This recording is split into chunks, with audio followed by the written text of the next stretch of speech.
तत्व पूर्ण आहे. जल, पृथ्वी, अग्नी, वायू, आकाश. आपण का बोलू शकतो? पशु पक्षी का बोलू शकत नाही? पशु पक्षी जवळ एक तत्व नाही. तुम्ही सांगा कुठलं तत्व नाही? पशु पक्षी जवळ आकाश तत्व नाही म्हणून ते बोलू शकत. तुमच्या आपल्याकडे आकाश तत्व आहे म्हणून आपण बोलू शकतो. समोर विचार करा, एखादा बैल आहे, शेतामध्ये काम करतो, तो आजारी पडला तर मालकाला सांगू शकतो का? एखादा आपल्याकडे पशु कुत्रा आहे, गाढव आहे, जितके पंछी आहे, चिमणी आहे, कावळा आहे, हे आजारी पडले तर त्याच्याजवळ घर आहे का? त्याच्याकडे डॉक्टर आहे का? त्यांना पाणी कुठून मिळतं?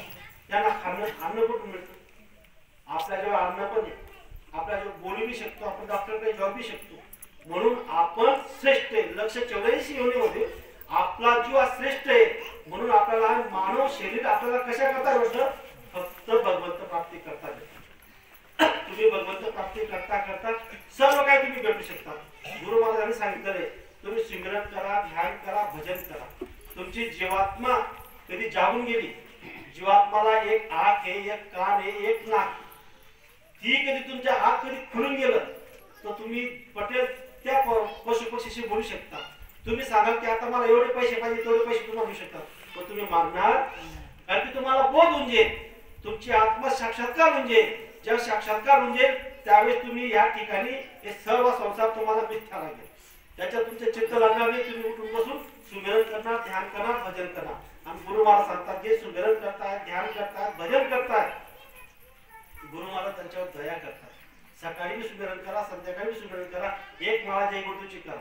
आता तुम्ही सांगा की ज्या ज्या ठिकाणी सत्संग असतो, कथा असते, कीर्तन असतं, प्रवचन असतं, त्या ठिकाणी लोक कमी काय असतात. बाकी ठिकाणी जो तमाशा असतो, गंमत असतो, नौटंकी असते, काय असते, तिथं गर्दी काय येते त्याच्यावर तुम्ही विचार करा. या ठिकाणी अगोदर देवी देवतांमध्ये पार्लमेंटमध्ये एक मीटिंग भरली, सर्वजण एकदम सुन्न होऊन ऐका. ही ज्यावेळेस तुम्ही हे ऐकून घेणार याच्यावर तुम्हाला सर्व समजून येईल.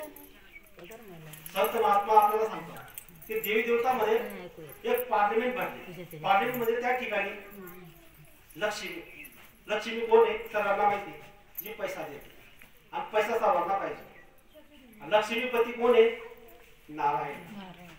लक्ष्मीपती आणि नारायण दोघांचा संवाद होता. दोघे आपसमध्ये गप्पा करत होते. लक्ष्मीने नारायणला काय सांगितलं? जो विष्णू भगवान आहे म्हणे, मी कधी तिथे विचार केले तर या ठिकाणी मृत्यू लोकांमध्ये एक बी माता पिता ही जो बंधू भगिनी यांना परमार्थी करू देणार. मग लक्ष्मी नारायण काय सांगतो?